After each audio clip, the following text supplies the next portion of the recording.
Sunday special Ben Shapiro show. I mean, the Muzzle Broke Sunday live stream. Appreciate you guys joining. Just for the YouTube AI chat moderators, there are no firearm sales on the channel. And without further ado, we can go ahead and begin the live stream. Everyone usually takes a couple minutes to trickle in, so that's a-okay. I hope everyone has been having a absolutely fantastic Sunday so far. I did actually invite kind of one of our mutual YouTube friends, official Ammo Alchemist, to join this live stream. So he has the link. He may or may not join. We'll see if he does. Either way, we're going to chit chat a little bit. We're going to have some fun, and we're going to go over a couple of pretty awesome firearms today.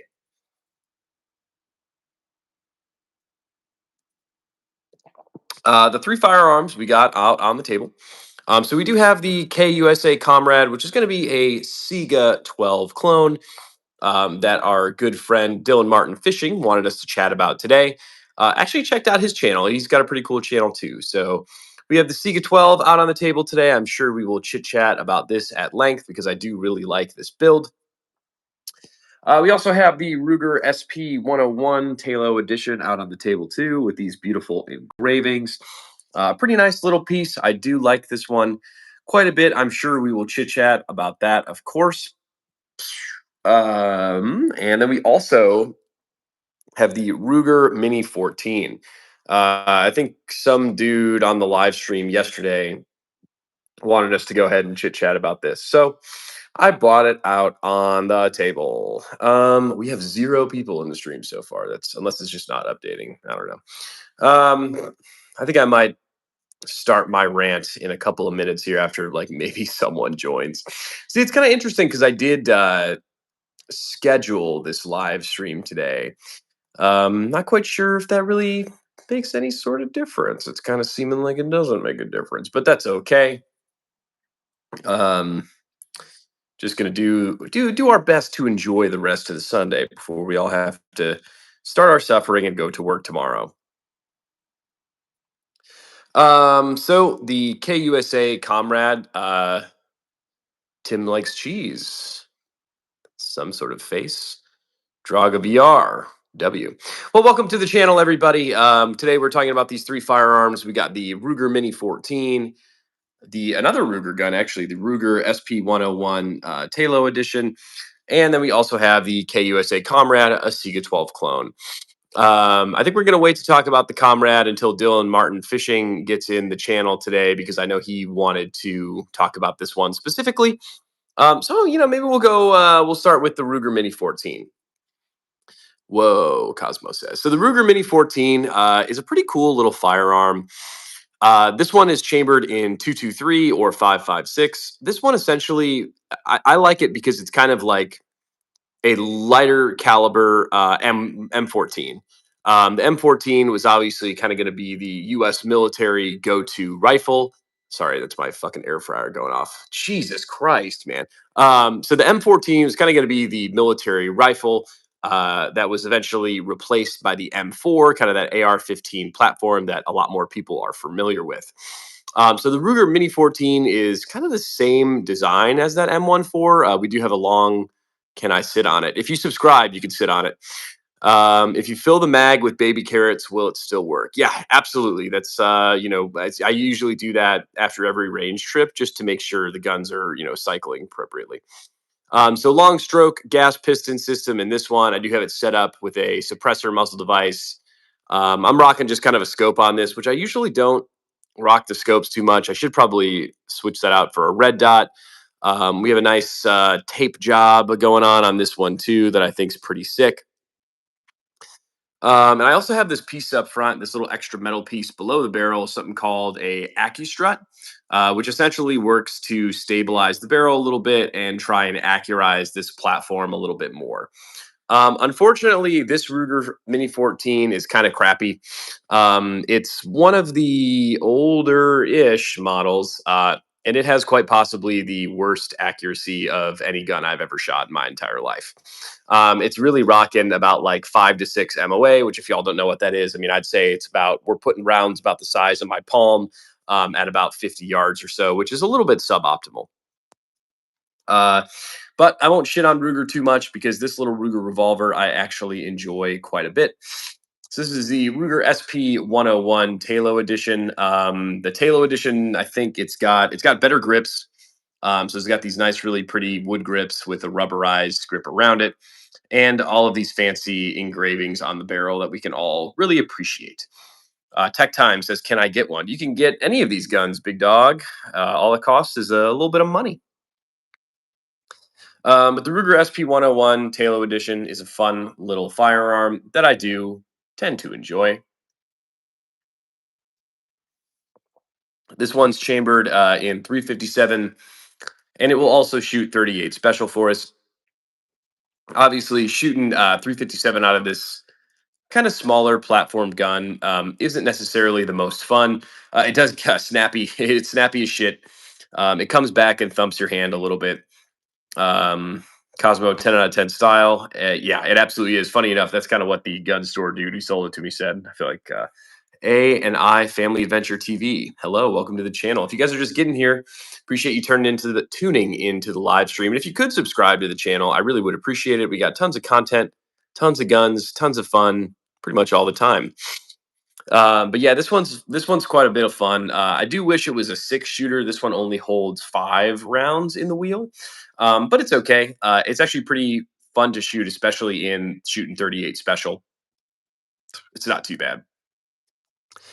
Um, Man, where the hell is everybody today? Anyways, so the Saiga 12. So this is kind of essentially an AK chambered in 12 gauge, which is pretty fucking cool. It has the classic AK operating system, long stroke gas piston system with kind of our classic like AK controls and manual of arms with the same safety, mag release, trigger options, dust cover, all that good stuff. What makes this one kind of cool specifically is this weapon does have a adjustable gas block to it. So you could actually shoot like lower brass or higher brass, and it will usually cycle pretty darn well for us. So this gun is from Kalashnikov USA, which is kind of like an American AK maker. Although they did just kind of like fall off the face of the map and ended up closing down.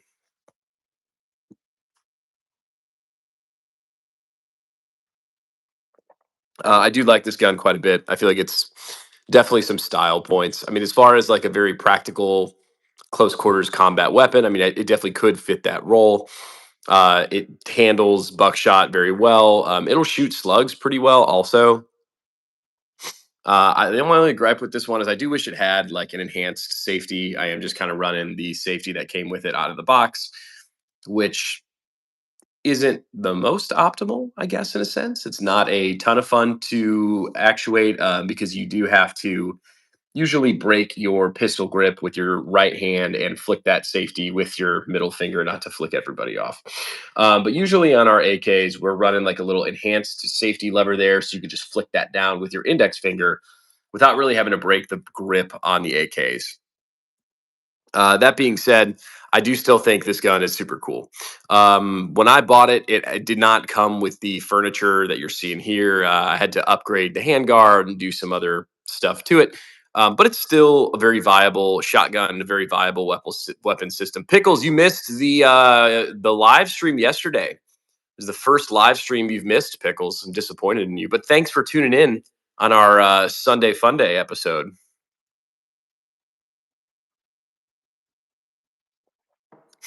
Um, for pickles, we got the Kalashnikov USA Comrade RIP to KUSA. We got the Ruger SP 101 out on the table as well. And then we also have a Ruger Mini 14 that I have kind of taped up a little bit. I am probably going to end up replacing this scope on it.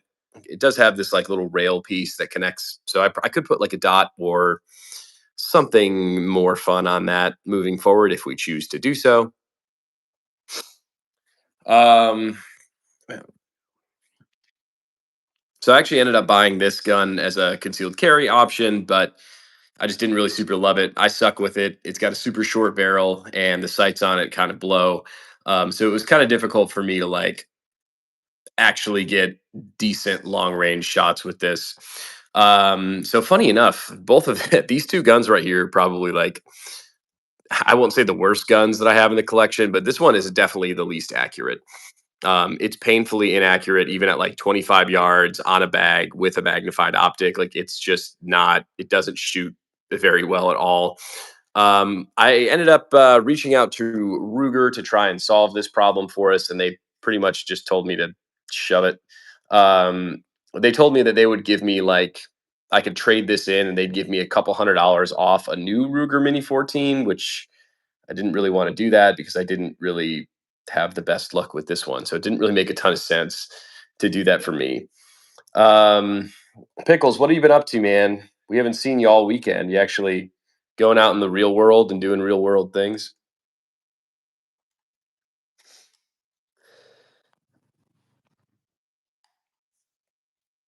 I'm trying to think of all of the upgrades that I did specifically to this one. I actually did end up changing out the iron sights on this one to give us more of like a M14 rear. I'd give you $50 for that. Yeah, I mean that's pretty much what Ruger said. Is the 38 a good carry gun? It's not a bad carry gun, but for me, I just ended up not carrying it. It was one of those things where it's kind of heavy. It's only five. This is a five-shot revolver, and I just suck with it. I can't. I don't know if I could show you the irons on the table, but like the iron sights are pretty rudimentary.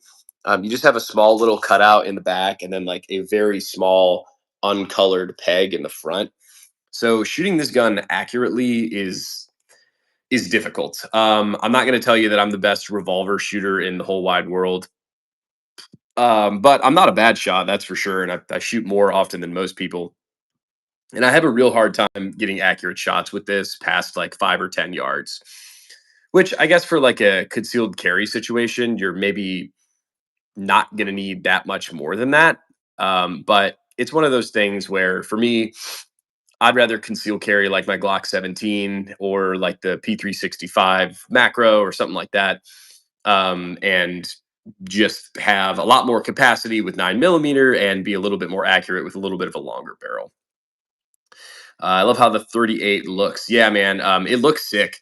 It's a real nice looking piece. I was kind of in the market for a concealed carry weapon. Ended up just kind of looking at this one and taking it out and playing with it, and like it is definitely a slick looking piece. Now, is that worth like the $1,200 that it cost? Yeah, maybe. I feel like revolvers are incredibly, expensive regularly. And then, given the upgraded grips and the engravings and all that stuff, this one was a little bit pricey. I had to go to two Christmas parties yesterday with my girl. Good, yeah. You don't want to get that third divorce there, pickles. Um, I like revolvers. I think they're a lot of fun, but the only thing that like kind of drives me nuts about them is that you can't really do too much to modify them. Obviously, with like the other guns that we have, like I'm going to change out like grips and front ends and like get different mags and different pistol grips and different safeties and different triggers and all that sort of thing. And I do tend to do that with pretty much all the guns I have in the collection. At least I'm adding something. And obviously with revolvers, there's just unfortunately not a ton that you can do to upgrade it. Um, Building with Brian asks 12 gauge question mark. Yeah, so this is a 12 gauge Saiga 12 clone by KUSA. So it's our good old AK platform chambered in 12 gauge. Appreciate everyone joining the live stream. If you could subscribe to the channel, I would really appreciate you. If I have the right ammo, it'll work regardless of the condition. I mean, it fucking runs. This gun runs real nice. There's nothing wrong with it. It's never jammed or malfunctioned. I am not incredibly accurate with it. And to have a concealed carry gun for me that I'm not really good with, it doesn't really make any sense. Building with Brian likes the AK. I like it as well. The one kind of cool thing about the AK that we have here, the Saiga 12 clone, well, I do really like the muzzle device I put on this. It's kind of like that breacher muzzle device. You could like shove it in a door and blast it off. I actually am running a Ari Saka hand stop on this too. But this one does have a adjustable gas block right there. You can see, so you can kind of switch this to either high or low brass, depending on what kind of 12 gauge rounds you want to shoot with it, which is kind of cool. A 38 revolver is like a hammer. It's a tool. Well, Pickles, I would rather use this thing as a hammer than try and shoot somebody with it because I'm not good with it, man. Again, is that something I could probably train through? Probably. But in my opinion, like for the weight, I'd rather just carry a bigger gun and be a little bit more efficient and accurate with it. But to each their own.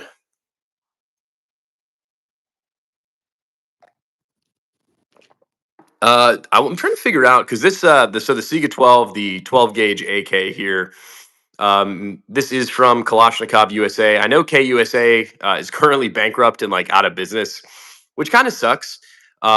Because in my opinion, this gun right here and the KP9 are probably the two cool guns that KUSA makes.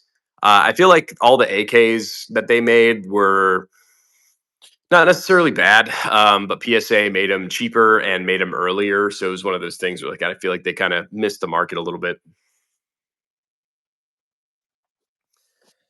Error 404 says I'd prefer a revolver instead of a Glock because they wouldn't get away. LOL.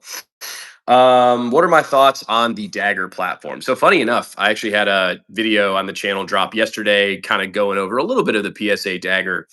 Um, I don't hate it. I don't love it. Is the short answer. To be incredibly honest, I don't really care about the Glock clones. I feel like everyone is doing a Glock clone, and like if you're gonna buy a Glock clone, I just buy a Glock. Like Glocks are gonna have that like name brand reliability. Not that the PSA Dagger is like a crappy gun. You can get like the one I had on the channel yesterday was it had a pretty cool like Cerakote on it. It came with a threaded barrel. It had some better sights. I think it might have had a little bit of an upgraded trigger. It was like the Saber Dagger, all for like 650 bucks, I believe was the cost, which is not a bad price, but I don't know. In my opinion, unless you legitimately cannot afford the Glock and you need to buy the cheaper PSA Dagger, I would probably get the Glock personally. The Ruger SP-101 is very nice, but it's very hard to cock the hammer for single action, and double action is not very smooth or easy. So I might disagree with that a little bit, Mr. Carl. This one is the Talo version, so maybe it is a little bit smoothed out. I don't mind shooting this in double action, and I can cock the hammer pretty easily. Um, I don't think it's incredibly unsmooth. I think this is a pretty smooth revolver overall, if I'm being incredibly honest. But if I'm being honest with you, I usually do prefer to shoot my revolvers in double action over single action. Not necessarily any particular reason, but I think the time it takes me to shoot it in single action, I would be more efficient time wise just shooting it in double action. Error 404 asks, "Do you have any Taurus G2 series?" Yeah, I do. So actually, in the video I just dropped today, I talked a little bit about my Taurus G2C. So you should definitely subscribe to the channel, Arrow 404, so you can see all these awesome videos. Everyone should subscribe to the channel because I need the subscribers so I can quit my fucking job. Um, but yeah, I have a Taurus G2C that I rock kind of as like my car gun, I guess. I do have more preferred carry guns that I use, but the Taurus G2C that I have, I actually ended up getting used from a gun show for like $70. So it's pretty much just always in the car. And it's one of those things that even if it gets stolen or something, I'm not going to be that incredibly butthurt because I was so fucking cheap.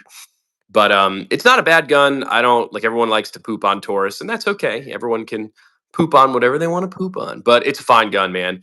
You're not really going to run into any significant reliability issues with it. If you aren't subscribed, subscribe. Yeah, please, please God. I have the G2C with a silver slide. Nice. Yeah, mine's just the normal like nitride slide. But not that I have like I have no problems with that gun. I mean, it's a small, compact 9 millimeter. It's pretty snappy, but I mean, not necessarily anything snappier than what you would get with like a Glock 43X or something, in my opinion. And like I said, the Taurus, I like to just keep it in the car. That way, it's like, oh fuck, I'm on my way to get booze or something, and I forgot to like bring a gun in my sweatpants. I at least have the Taurus G2C that I can like bring into the store with me because it's always in the car. Yeah, it was actually the long form video I dropped today. Was like kind of my top three everyday carry guns. And the Taurus G2C was in that video because, like I said, in my opinion, a gun you're going to carry or at least have around you is better than like the fucking top of the line gun that I forgot at home. Air 404 says, I love how snappy it is. It's really not too bad. It's really not that snappy for a little 9 millimeter. I got a JTS AK-12. Any stock I can fit in it? It just kind of depends on the rear trunnion. So usually you can have the little tang that you could fit normal stocks into. That's actually my biggest complaint about this AK right here is that this is kind of like a proprietary like stock system. It doesn't have the tang. It's not a 1913. So it's kind of like a weird stock thing. Like it takes an AR stock. Like it is just a buffer tube, which is kind of cool because you could switch this out if needed. But I wish I had a 1913 rail so I could run like my shovel handle stock or something real retarded on it. Building with Brian asks, would you ever carry a 22 LR pistol for self defense? Me personally, no, but I would like to hear your thoughts. I wouldn't. The smallest caliber that I carry, I think I have a 380 that I'll carry every once in a blue moon. But I mean, it's one of those things where, especially nowadays, man, like there are so many really good, super compact 9 millimeter guns. Like I feel like every fucking company has one. Like, so I know Springfield just dropped like their fake Glock 19. You could get a Glock 19. You can get a Glock 43X. You can get a P365. You can get a Hellcat. You can get an M&P like Shield. There are so many um so many 9 millimeter small guns that you can get for everyday carry that having a 22 LR, I mean, I would rather honestly, I'd rather beat the shit out of you than shoot you with the 22. And I'll stick by that. I think a 22, unless you're getting like a headshot, it's not going to take you down for the count quick enough. I'm a pretty big dude, so I'd rather just beat the shit out of somebody than shoot them with the 22. That being said, one of the girls that I used to chat with back in the day, she like really sucked with guns, and she could not like carry a 9 millimeter to fucking save her life. So she ended up getting, I think just the Ruger LCP, like the little 22 carry gun. She got that in 22 LR, and she did really well with it. She would shoot really good with it. She would have fast, accurate follow up shots, and she felt really good carrying that. So for someone like that, I guess I'd rather have someone have a 22 LR than nothing if they're like a smaller frame person. But for me, I think I'd be more effective beating you to death. Um, okay, legit question. What is your preference brand of HP ammo? So for me, I'm not really an ammo snob. A lot of the rounds I shoot it's range ammo, right? Not everything's a range toy, but I do have a lot of range toys in the collection. So whenever I'm buying ammo to shoot at the range, I just do my best to get it as cheap as possible. For like a lot of my carry guns, I do actually ended up getting a box, like 2 or 3 boxes of the Sig Sauer like Elite Defense something or other for free. So I usually do that in the carry guns. For the 12 gauge, I'll use buckshot, and for like ARs, I have like blue tip law enforcement something or other that I use. If you guys are just joining the stream, appreciate you joining. If you could subscribe to the channel, I would really appreciate it. And please drop a comment. I do love answering everybody's questions and chit chatting in the comment section. It really does tickle my dick a little bit because I think you guys are awesome.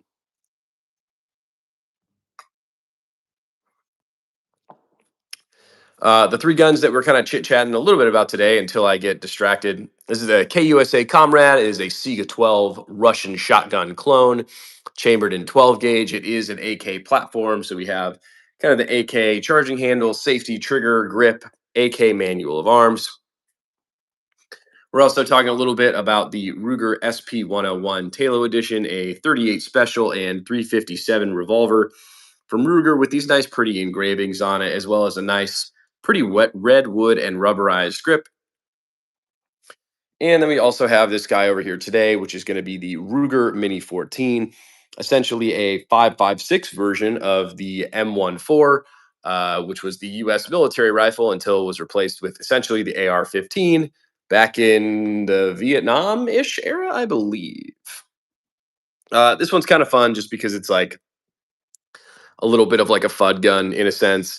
I still think it's incredibly cool and incredibly vibey. My dad actually gave me this one as a gift like a handful of years ago, so I really enjoy it. But this one does have actually quite a bit of an incredible accuracy issue. Um, like I kind of said, I was chit chatting about it earlier. If I'm shooting this even at 25 yards with a magnified optic off of the bench, like I'm still patterning like my rounds are like hitting the size of my fist. And at 25 yards, that's just absolutely absurd. There's really no reason for that. So I added this piece up front, boop, the AccuStrut, which basically kind of like clamps onto the barrel and tries to like decrease the barrel reverberation with shooting. That's supposed to like make this gun a little bit more accurate, and it did not. Ended up reaching out to Ruger to hopefully like I don't know have them hook me up, and they told me to S&D. They told me I could spend $75 to ship this gun to them, and then they would keep the gun and give me $300 off a new Ruger Mini 14, which was kind of that didn't make any sense, especially because the Ruger Mini 14s now are like 1,200 bucks. So usually, I think because like I mean this revolver here is a Ruger firearm, and I have no beef with it. It works well. I have really typically I had I guess I would say no beef with Ruger, but they kind of fucked me around a little bit on this, which kind of pissed me off. So I do have a little bit of beef with Ruger. So whenever I get a chance to bring out the Mini 14 and talk about how like shitty of a gun it is, I do really enjoy doing that. Not everyone has that case. Like there have been a lot of people that are like, my Mini Ruger 14 works great, and I'm like, dude, well, you could, lucky you, you know. But these guns kind of are notorious for like a little bit of an accuracy issue. If you guys are just joining the stream, appreciate you being here. If you could subscribe to the channel, I really would appreciate it. We got tons of guns, tons of content, tons of fun. Please drop a comment down below because I do really like chatting in the comments section.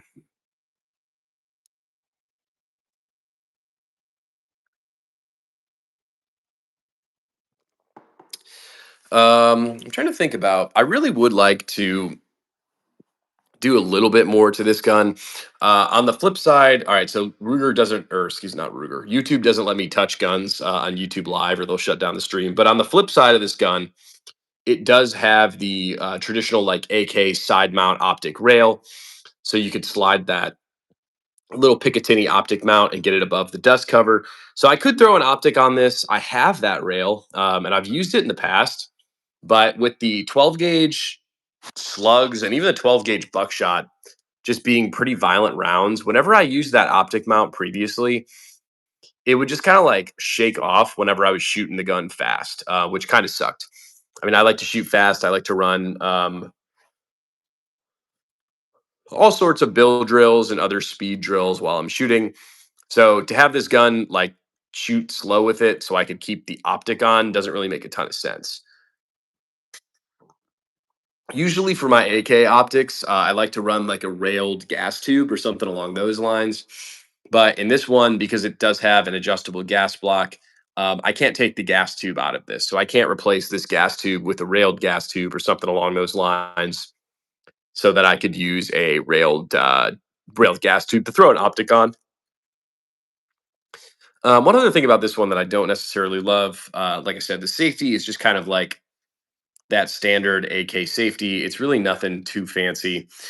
Same with the trigger too, just kind of like a little mil spec AK trigger, which nothing's wrong with that, but it's not necessarily the fanciest trigger option in all the land. I do think it's still a very cool gun. I do enjoy shooting it. Like I said, you can very easily shoot like birdshot, buckshot, slugs out of this one, and not really run into too many reliability or jamming issues because of that adjustable gas block. I do think the adjustable gas block in order to shoot different types of 12 gauge rounds is pretty cool. Might possibly be the coolest thing about this system because a lot of the other like semi-auto AK, well, just a lot of the semi-auto shotguns on the market in general can kind of be a little bit finicky with what rounds they really want to take. A lot of the times they are essentially designated for slugs and buckshot only because those have the most recoil and will cycle the weapon most reliably. But like I said, not the case for this one. Very easy to shoot buckshot out of this too. So that one's pretty cool. We of course do love anything kind of fancy and elite that I could pull out and being like, oh, I'm better than you. And I think the Ruger SP 101 Talo edition just kind of fits that bill. It is really fun having an engraved revolver in the collection.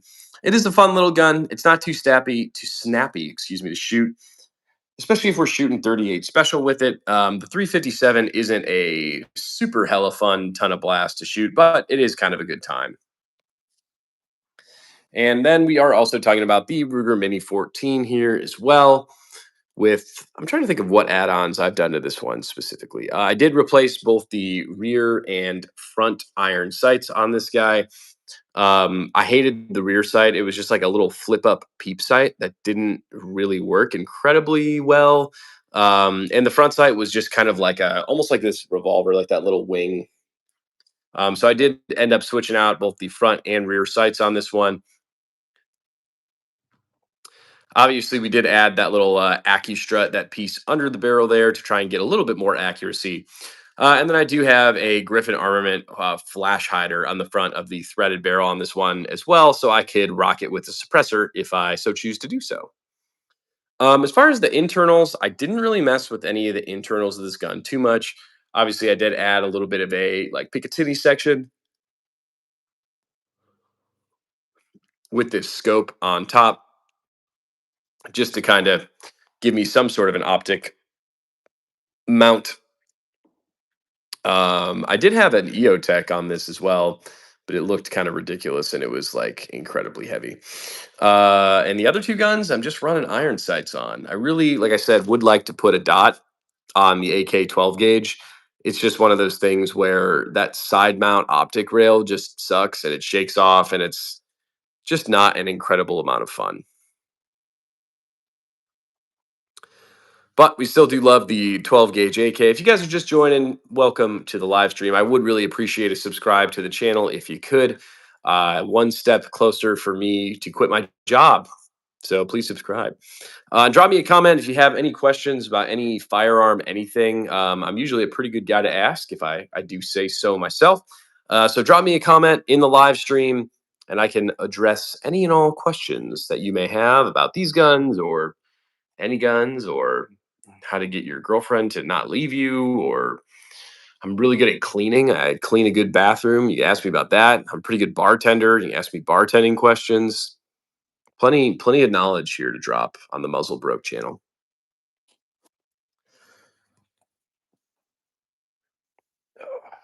I'm really shocked Dylan Martin Fishing isn't here today. It's a little unfortunate, but that's okay. Um, maybe he'll drop the maybe he'll watch the live stream after we post it because I did bring out the 12 gauge AK for him because he wanted to see it yesterday, but that's okay. We can always bring it out another time while he's here too.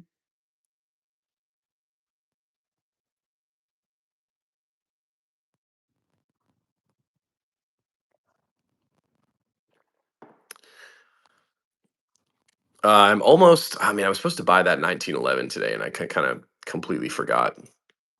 So I was trying to get the TSIS 1911. It's called. It's like a. Oh, TSIS is a maker of 1911s, but they have kind of this like World War II clone of like that model 1911 that I thought was super sick.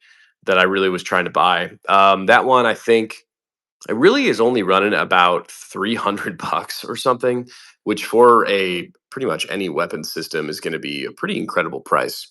So if I remember, maybe I'll grab that when I get off the live stream today.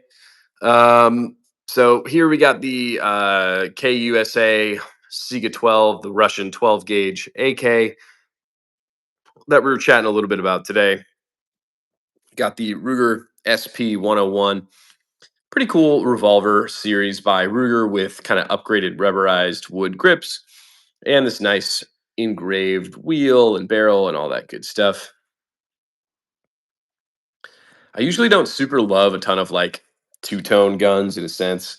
But I think the like stainless trigger and stainless hammer really kind of, I don't know, I think they look pretty good on this one.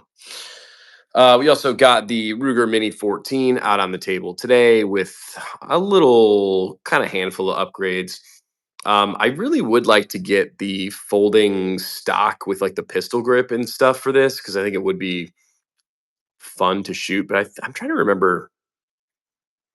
I have no idea how much that component is. I want to say that one's like $400, which is kind of a lot of money for a stock if you're wanting my honest opinion on that. Um, this gun, I do like it. It's just the sights on this one are not necessarily the best, so it does make it a little bit more difficult to hit like accurate shots out to distance. Obviously, close range. This is a very practical and viable self defense weapon. And one really cool thing that I guess we didn't quite mention about revolvers yet today is that with a tilt barrel gun, such as like any sort of Glock or striker fired weapon, when you push it up against something, it actually pushes the barrel back and brings the gun out of battery and it won't cycle. Versus a revolver, you could put that barrel right against something or someone and still be able to pull the trigger and the wheel would spin and the gun would cycle. So that is kind of a advantage to having something like a revolver for any sort of practical self-defense situation.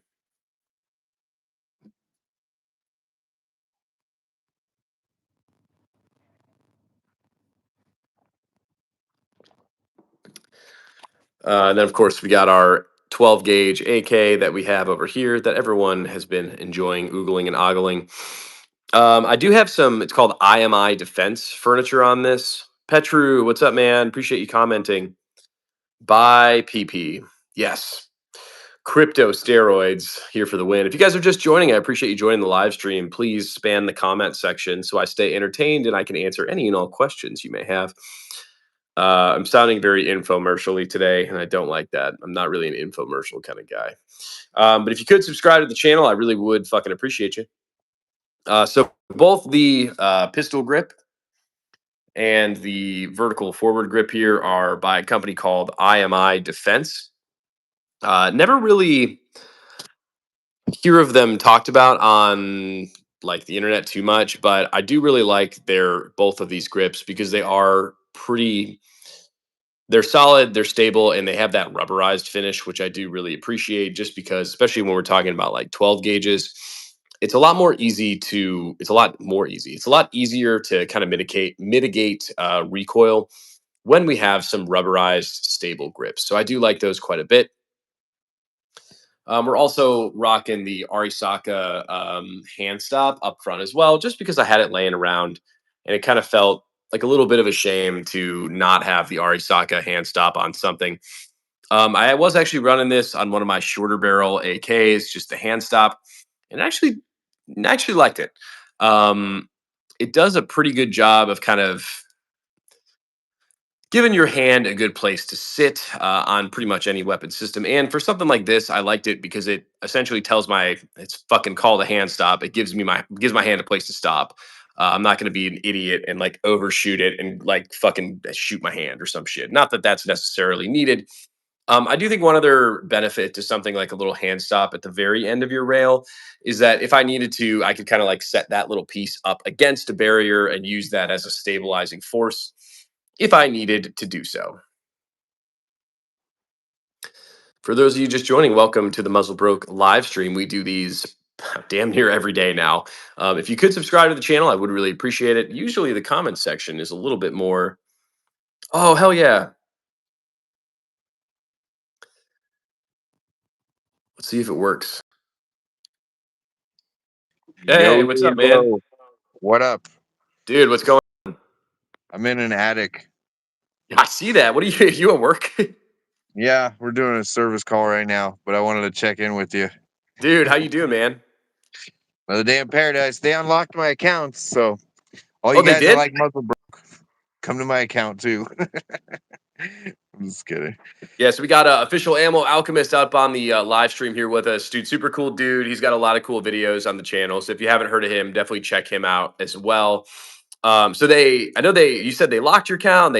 Did you have to like appeal something or? No, I got a strike and had to wait a week. So, but it's just weird because they did like I have 3 channels and they did all 3 channels at the same time, Did you which use that just like the same email or something? I thought you had to use like a different no, email. they're different emails, but I think it's because it was this at least this time I think that it was like a someone tried to report me or something, which because they usually would put like we don't like at this time you did this, and they didn't have any of the times this time. Like it just said Uh, we don't like this video, and I was like just like whatever. flagged it. It's kind of weird, Yeah, dude. Well, at they least they flagged it or some shit.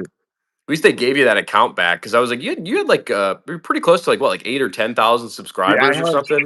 I have 11.4K on one account, and then on this account I have almost 8,000. Damn. Yeah. Well, good. Glad they gave that back to you then.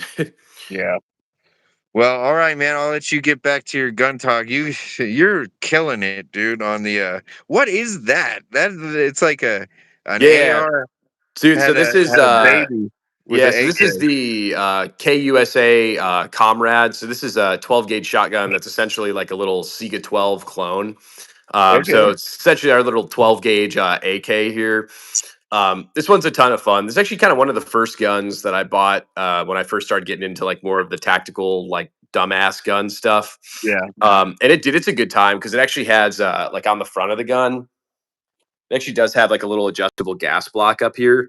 So you could Yeah. shoot, yeah, so you could shoot both. It's got like an H for high brass, kind of rubbed off, but high brass and low brass with it too. So you Yeah. could kind of stick to Dude, shooting the more.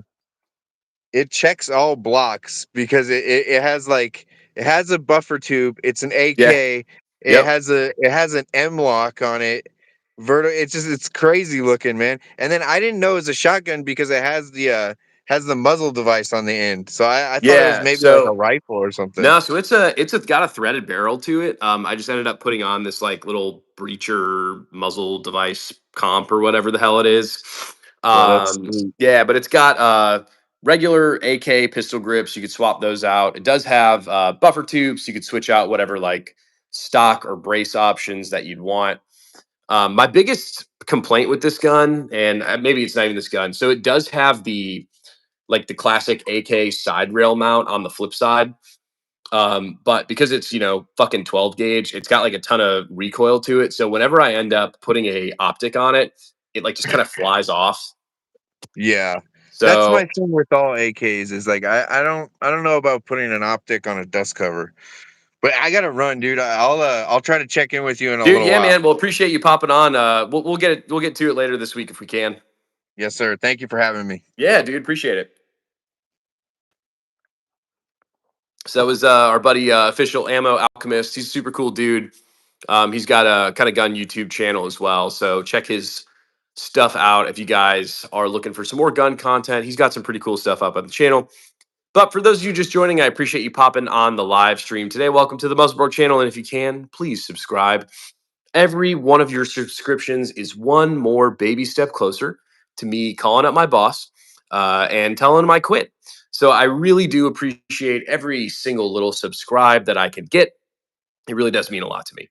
I know we were talking just a little bit there about the KUSA 12 gauge, this fancy AK shotgun here. We also have the Ruger SP 101 on the table as well, which is a nifty little revolver that I actually bought, oh man, 2019. It's kind of seems like fucking a lifetime ago. Bought this gun in 2019 for a kind of concealed carry option. I don't think I've ever carried this gun. I think I carried it once. It's just kind of heavy for a carry. That's just me being a little pussy, I guess. But I don't know. It's a good carry option if you like revolvers. I'm just I'm not really the best with this revolver. So Jay says, hey man, sorry, I think I was chatting with John, but the rifle looks like an AK, but it's a shotgun. Wow. Yeah.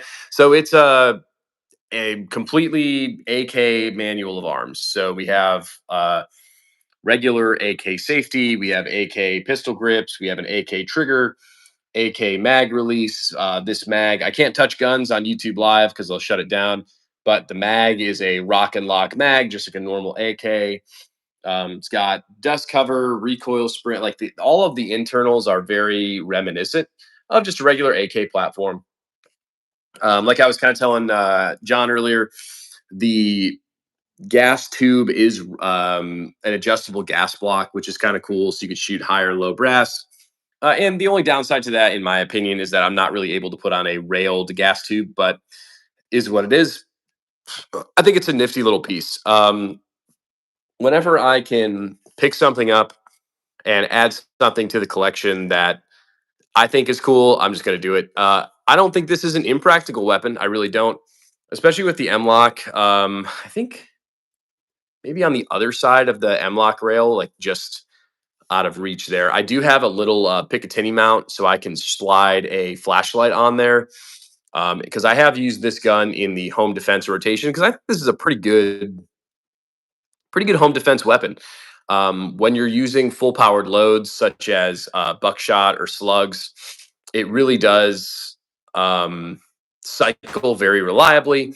I like the idea of having kind of like a sharp muzzle device on this too. Not that this is like as good as something like a bayonet, but if I needed to, I feel like I could definitely use this as a little bit of like a spear if I absolutely had to. Jay is asking about optics. Optics in general or optics on this gun? For optics on this gun, it does have on the flip side of the receiver. Here, I'll flip it over, maybe.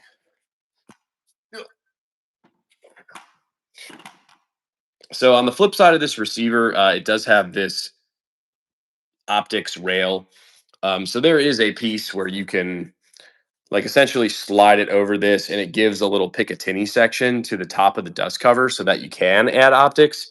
But just in my experience, whenever I have added that rail, it doesn't stay on very well. It tends to like shake off and fly the optic off while you're shooting, which is a little bit suboptimal. But I do like this gun. It's pretty nifty. I think it's cool.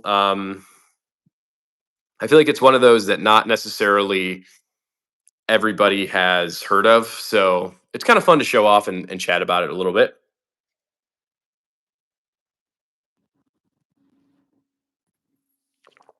If you guys are just joining the stream, we appreciate you being here. Please subscribe to the channel. I would really appreciate it. We got tons of cool guns and tons of cool content. Jay is asking, what is my favorite rifle in general? Like the best, in your opinion? Um, I like AKs. I prefer AKs over ARs, but if I was going to answer this question honestly, I would say like AR, probably chambered in like 300 blackout with like a suppressor. I think would be like my best go to AR. I think AARs are, I think they're cool. I think they're kind of boring because absolutely everyone and their mom has 8 billion thousand ARs in their collection. So I don't think they're like incredibly unique. And for me, I really do like unique guns. Drizzy, your boy is back. Dylan Martin Fishing is here. So we took out the Saiga 12 clone just for him. So we'll go ahead and chat about that again. I was answering this question about my favorite rifle in general. And as much as it hurts my soul as an AK nerd to say, I think you do have to give it to the AR-15 just because it has the best like manual of arms and ergonomics. And you could probably shoot it very fast and very efficiently without much training. Not that you can't shoot an AK equally as fast or equally as efficient, but I do think it does require a little bit more training just because of the manual of arms. You're not going to get a bolt hold open. The reload process is a little bit more tedious. So, as boring as I think ARs are, an AR would be my answer to that question. Yeah. So, Dylan Martin Fishing, we took out the Saiga 12 today just for you. And I also was checking out your channel a little bit last night. Oh, shit. I hope they don't flag me for touching that. I was checking your channel out a little bit last night as well. and pretty cool fishing stuff up on Dylan Martin Fishing's channel. If anyone's into fishing, definitely recommend checking out his stuff. But yeah, man. So it's just to kind of go through this build for you specifically, Mr. Dylan. We'll go through it. So Saiga 12 by KUSA. They kind of named this one the Comrade with a K, just kind of their little clever marketing. Kind of just starting from the front to the back. I'll kind of go and talk about some of the rifle specifics, all right, the shotgun specifics, and just kind of what I've done to upgrade it a little bit. Dude, thanks for the shout out. Yeah, man, no problem. I'm always you're a cool dude, so I would help you out, no problem. So on the front of this guy, this gun does come with a threaded barrel. So I would actually really love to put like one of the fucking JK armament suppressors or something on here eventually someday. I think that would be a ton of fun, but I don't have one, so ended up putting on this like breacher muzzle device, which I think is kind of cool. It's got these little spikies in the front and these little like compensator holes that I really don't think do much of anything. When I bought this gun, it did just kind of come with kind of like an ugly plastic little Picatinny forend. So KUSA eventually came out with their M-Lock version for this forend, so ended up buying that and putting it on. I think it does look super fucking clean. So I did change out that part. Running a Arisaka hand stop on the front of this rail as well. And then an IMI Defense vertical grip that actually did come with the gun, which is pretty cool. One other thing to note up here in the front of the weapon system is the gas tube here. So the gas tube is a adjustable gas block. It's kind of hard to see because the letters are kind of rubbed off a little bit. But it's got an H setting for high brass and an L setting for low brass. So you could shoot anything from birdshot to buckshot to slugs with this. And it should function pretty reliably because of that adjustable gas block.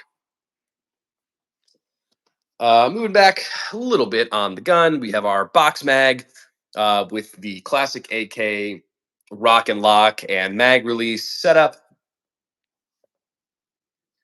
We have a long stroke gas piston system, just like a regular AK. So we have our normal AK style charging handle rocking up front. We do have a kind of, I don't think this is a normal AK dust cover. I think this dust cover is specific to this gun, which I think kind of blows. And I know the recoil spring assembly is 100% proprietary to this gun. Um, what is the mag capacity? 10. So it did come with two 5-round box mags, and I have those somewhere. And those probably, I don't know, I'd say they stop right about here. So it actually does kind of make the gun a lot more of like a compact package. I actually did buy a, what am I looking for? A drum mag for this. It was a 30 round Saiga 12 drum mag. I had to fit it a little bit, which wasn't too bad. It was kind of my first experience fitting an AK mag, so I struggled a little bit, but it wasn't bad. But for some reason, that one actually cycled pretty reliably. But it was a absolute pain in the dick to load. Loading that drum mag was like truly the bane of my existence. I think I loaded it twice fully. It's actually kind of before I, started YouTube stuff. Because I actually only started the channel, I think early September. So I've really only been at this like 3 months or so. But anyways, I loaded up that 30 round drum mag full of slugs and just mag dumped it at an old piece of fence and just fucking mulched it. That was really fun. But I ended up selling the drum mag because it pissed me off and I never used it. It took me forever to load and it sucked. So I sold it and I ended up buying the box mag. That's a little bit of an extendo. Damn, I want that for home defense, Alonzo says. Yeah, it's definitely a gun that I've had in the home defense rotation. I actually really would like to, I mean, it would just literally take me 2 seconds to just put a little piece of Picatinny on it so I can switch my like little Streamlight flashlight back and forth. I like that Streamlight flashlight. It's probably not as good as Surefire, but I was not. I have one Surefire on one of my ARs, and I didn't want to do a second one. Anyways, drum mags look cool, but are practically horrendous. 100% agree. I will say the one AK drum mag that I just recently bought works pretty well. It actually works 100% in my 16-inch AK. In the RPK, it's a little finicky, and in that little shorty AK that I have, it does not fucking cycle at all. So drum mags, they're cool looking. I feel like they're a vibe. They work great in Call of Duty, but in real life, unfortunately, they're just not really the most practical. Um, that's why I ended up selling this one. It kind of sucks to like buy and sell mags. Actually, I had a 100 round AR drum mag at 1.2, and that thing was just a fucking joke. Um,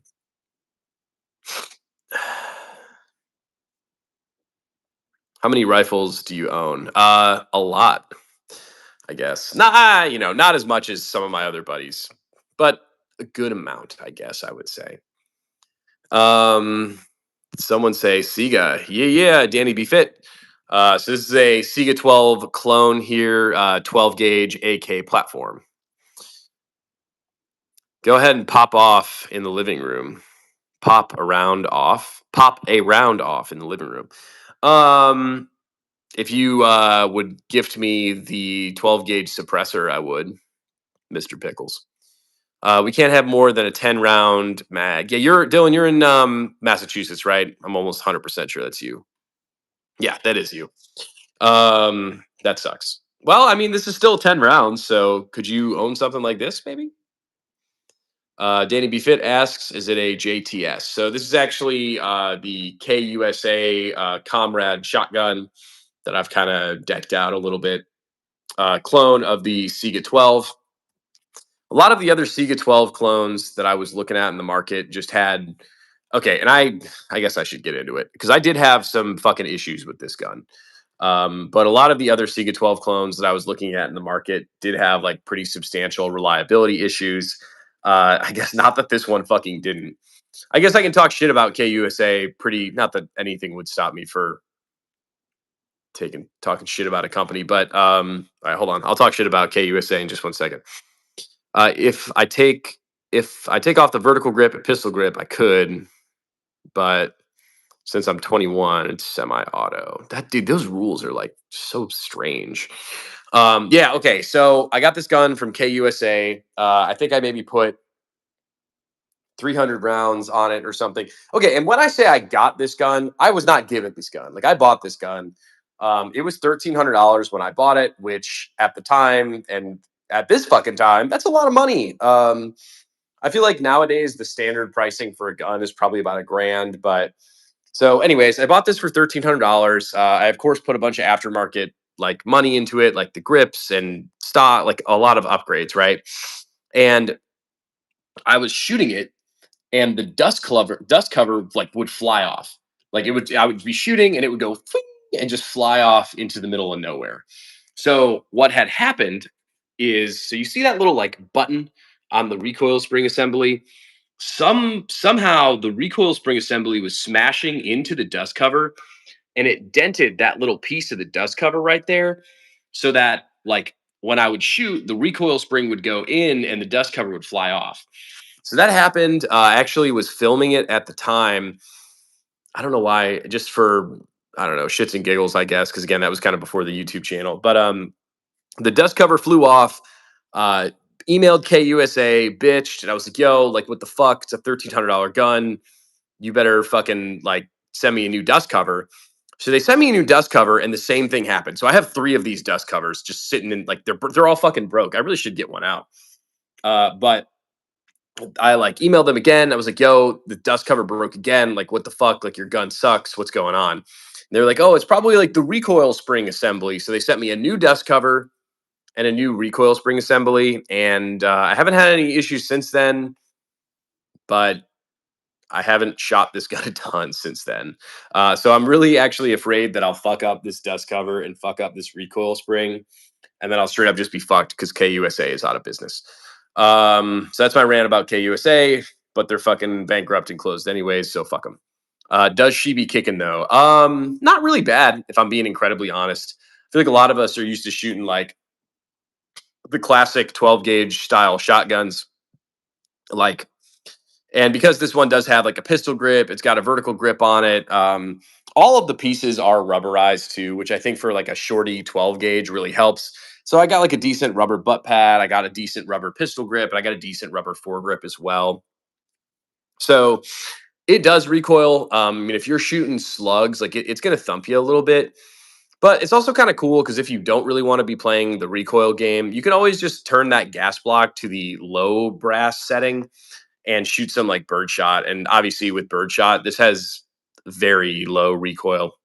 Appreciate everyone that's joining the live today. Welcome to the Muzzlebroke channel. If you can, I would really appreciate a subscribe. It does mean a lot to me. And we got tons of guns and we got tons of fun and tons of content always. Today, we're talking about the Saiga 12 clone here, the AK 12 gauge. We also have the Ruger SP 101 on the table today. Also, a nice little 38 special and 357 revolver. And then we have the Ruger Mini 14, which is kind of like a m14 style gun, but just kind of scaled down and chambered in 5.56.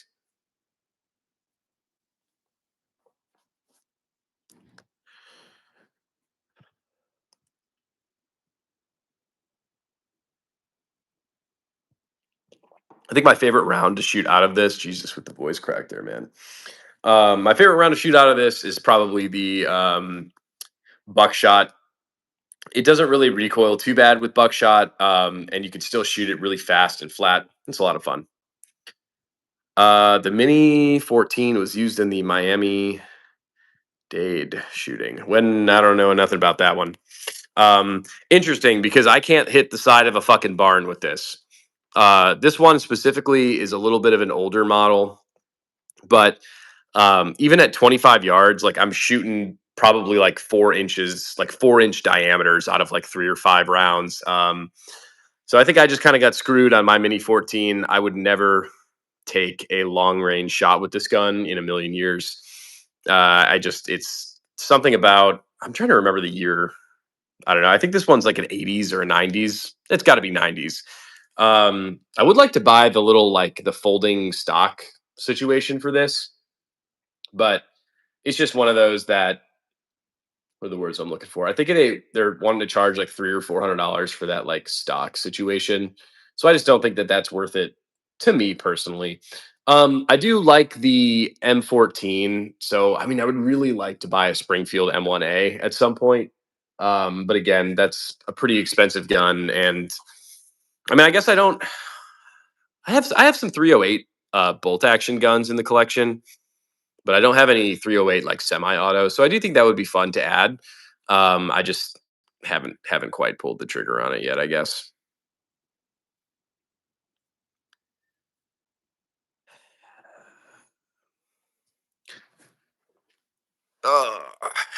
Uh, yeah, the Ruger SP 101.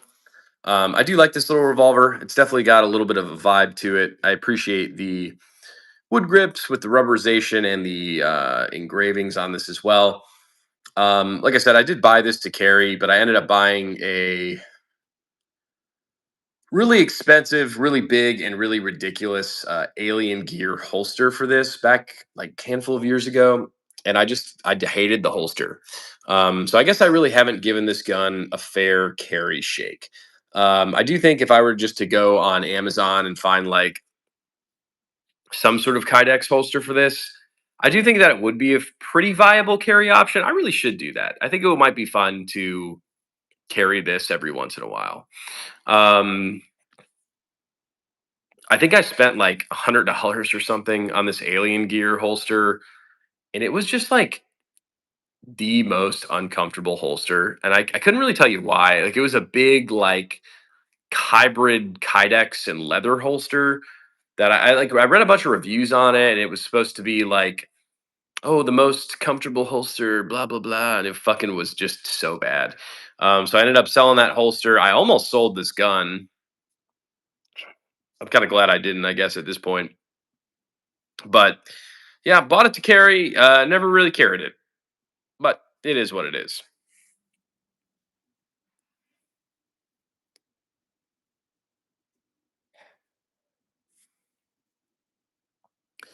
If you guys are just tuning in, welcome to the live stream. I love the comments. So if you have a good comment, please drop it. And please subscribe to the channel too if you can. I would really appreciate that.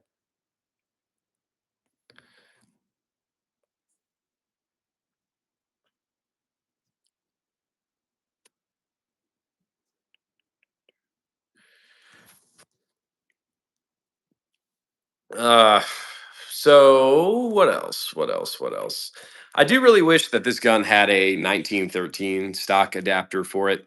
It's kind of just got their like proprietary buffer tube situation, which is kind of annoying. I like the ability to run a buffer tube, but I would much rather have had this come with like a 1913 so I could put on a multitude of different stock options. I'm a big fan of switching things out, and when I can't switch things out, I get a little irritable and annoyed. So it's a little annoying that I wasn't able to switch this to a 1913. Oh, okay. My other weird thing with this gun specifically, it's kind of a little nuancy, but like, all right.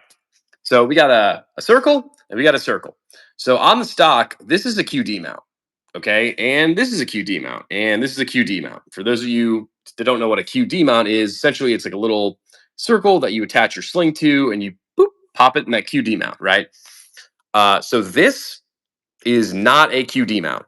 I emailed them and I was like, hey, something's wrong with my QD mount. It's not holding my quick detach like sling attachments. And they're like, oh, it's not a QD mount. It's just it just looks like one. And I was like, why the fuck did you add that? Makes no fucking sense. Um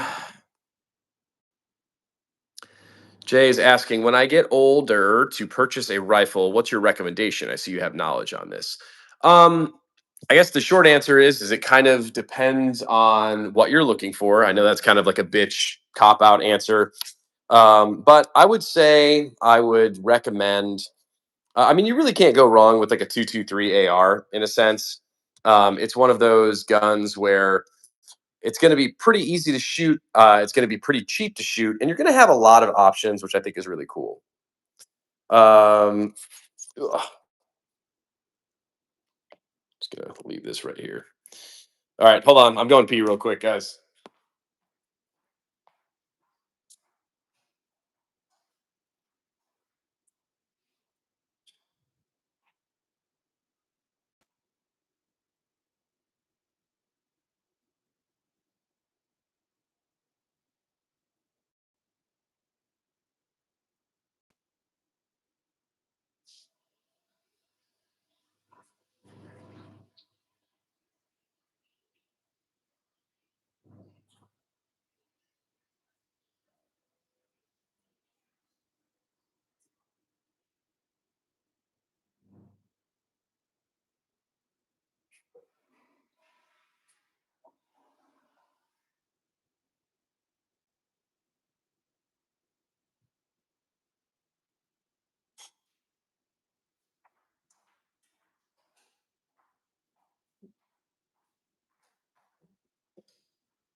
All right, sorry about that, boys.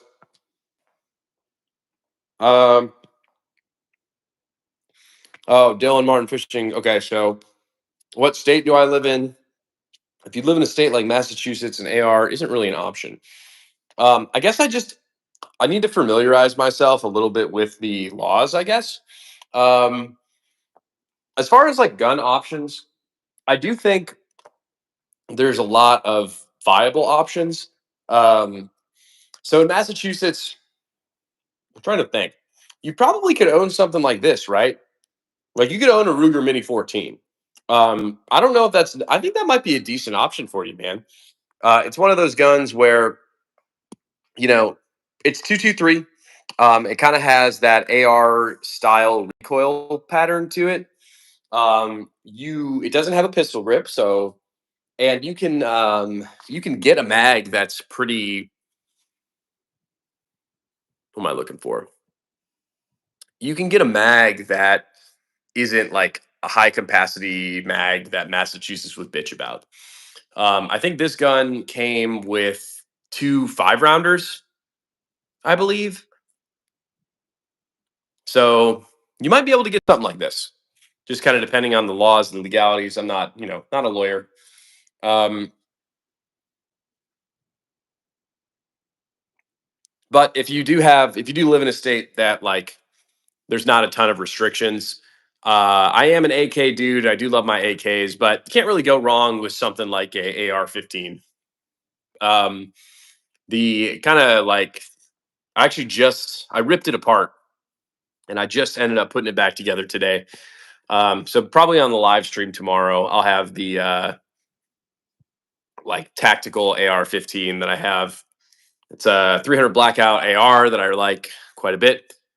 Um, Cos McCabe says, "Hi, Daddy." Well, hey, little kitten, how are you doing today? Please subscribe to the channel, everybody. If you're not subscribed already, we got tons of awesome content.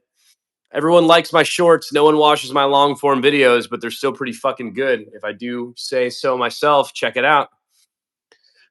Tragically, I live in California. It's over. Um, my advice to the California people: live like a peasant in California, make all of the precious California money, and then move away.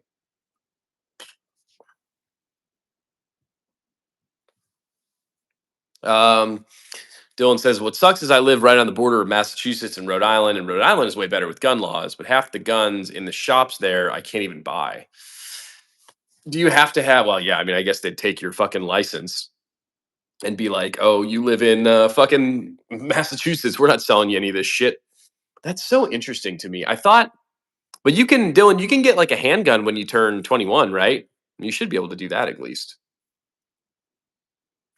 But I still think even in Massachusetts, you might get you something like a Ruger Mini 14.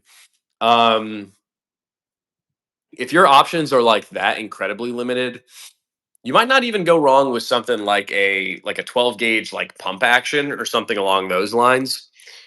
I think pump actions. I mean, I think God, this girl keeps fucking sending me these Snapchat videos, and I'm like kind of ghosting her because I'm on the live. I feel a little bad.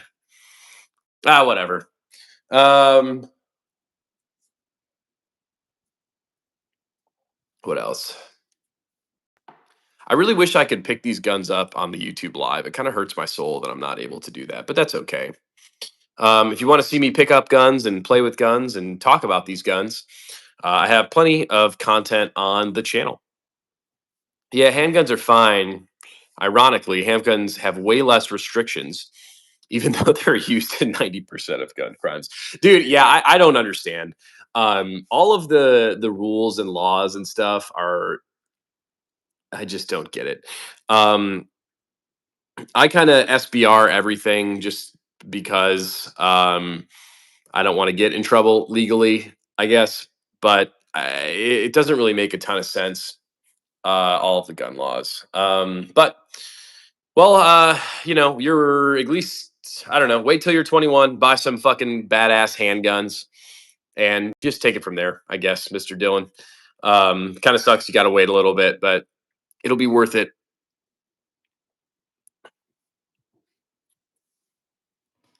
What else? What else? What else? What do you guys want to see on the live stream tomorrow? Because I'm sure I'll end up doing one tomorrow as well.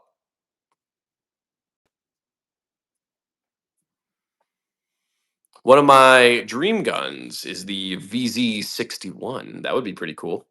Um, I think I don't know. I don't know what dream gun I have because I have a lot of the stuff that I want. um, I'm a real sucker for the PPSH 41. I don't know why that gun specifically like gets my dick hard, but it really fucking does. I guess I know you can buy like the chopped up ones, but I'm not quite sure how you would get them unchopped up. I think some of the like the specialty gun stores and some of the like AK people may be able to like craft it for you. You can't even own semi-auto long guns here until you have your LTC. That sucks. But getting your LTC really isn't. hard.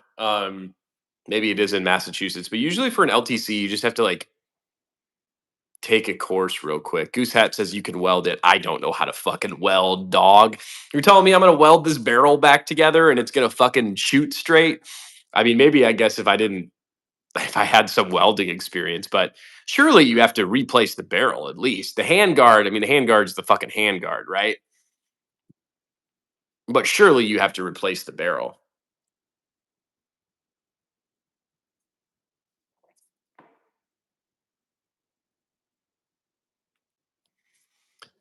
I have the course already. I just have to turn 21. Man, you are fucking ready. I like how proactive. Only the receiver is chopped up, says Goose Hat. The ones, the ones that I've seen, and I can't say I've done like an incredible amount of research on it, but like the barrel and the like the whole thing's chopped into like a billion pieces. And I just look at that and I'm like, all right, so I gotta pay fucking 2 grand for this gun that's chopped to smithereens, and then like I gotta find someone to like recraft it, and then also switch the chambering to 9 millimeter, right? Because I don't really want the PPSH and whatever weird fucking German caliber that it like started in. I think I'd want that gun in 9 millimeter. Well, the giggle switch, the PPSH. I'm sure you fucking could. I'm sure it wouldn't be that hard to do. Um, I don't. I don't consider my gun. All right, hold on.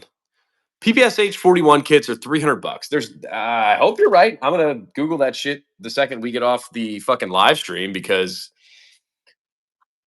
Goose Hat. If they're $300, I will buy one right fucking now and duct tape it back together on a live stream for you.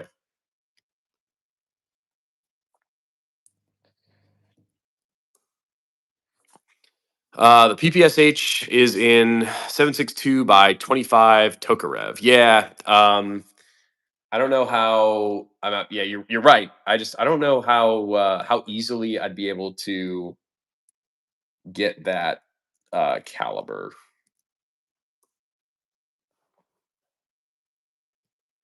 All right, I'm going on Atlantic Firearms right now.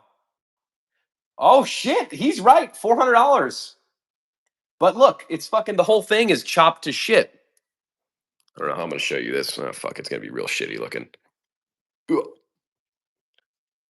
Like the receiver's chopped, the barrel's chopped, the whole fucking thing is chopped.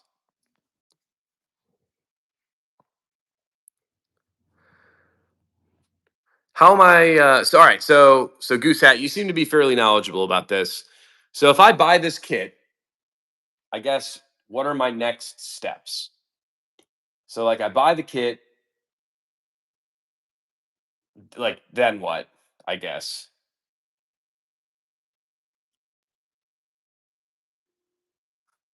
it says barrel, receiver, and mag needed to complete kit. To complete the rifle, all right, hold on. They can be re-welded to regain semi-auto or full post sample glory. To complete the rifle, needed a receiver and barrel. I don't get it.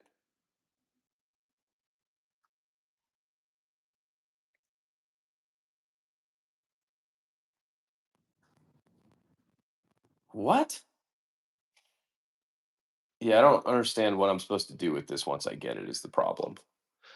Um you would have to bring it to a gunsmith. On Bowman Arms, there's a $99 kit for a PPSH 41 that I could practice on. I'm not like, so you want me to weld this myself? Who could put this together for me, I guess.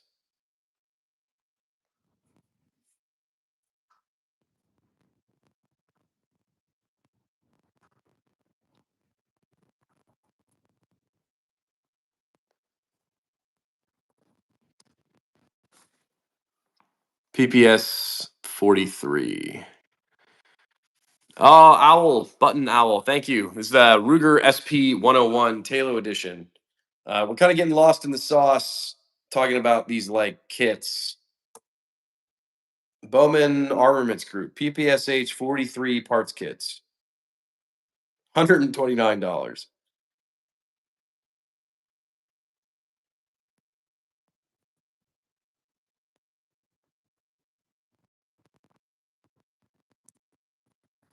How do I fucking craft it together?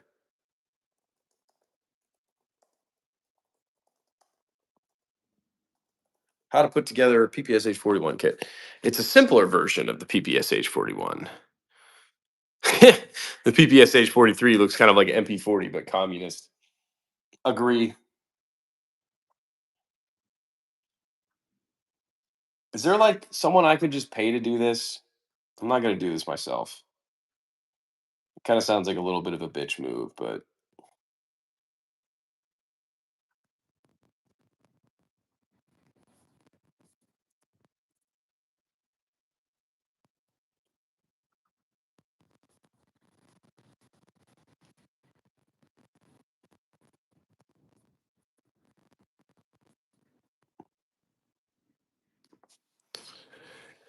uh the simpler parts kit route would be to get a Uzi parts kit and a new receiver. You could pay me to do it, but I might take a few bites out of it. How much you gonna charge me, Goose Hat? I'm open to it.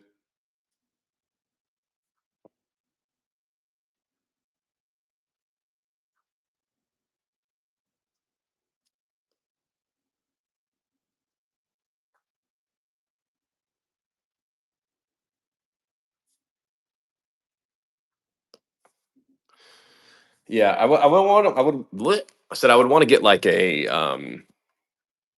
9 millimeter version, 9 millimeter BSH 41.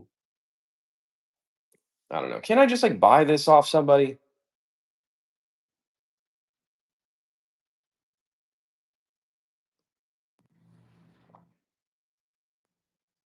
Hmm. No, no, no. So I can do $1 million and a Snickers bar. Yeah, that's good. I do have a welder, but I have close to zero experience. I feel like that's just the kind of experience that we need, man. Um,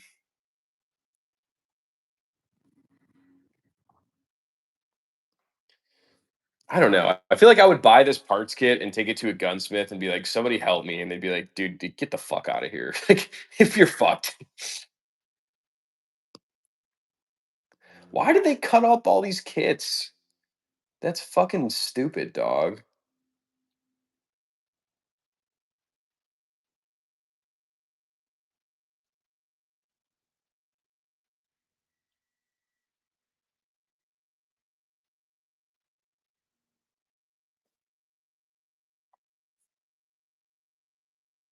Oh well.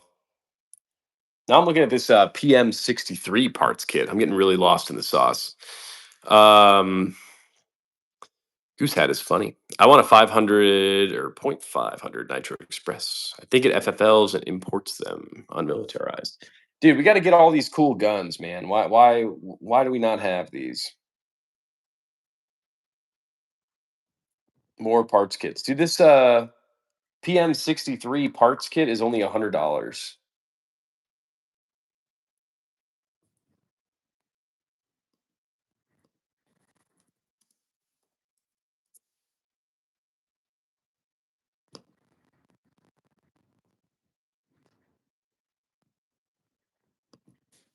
Interesting. All right, guys. Well, I appreciate you joining the live stream today. We will do one probably every day until I think the 24th. I'm flying out of town to go visit the fam.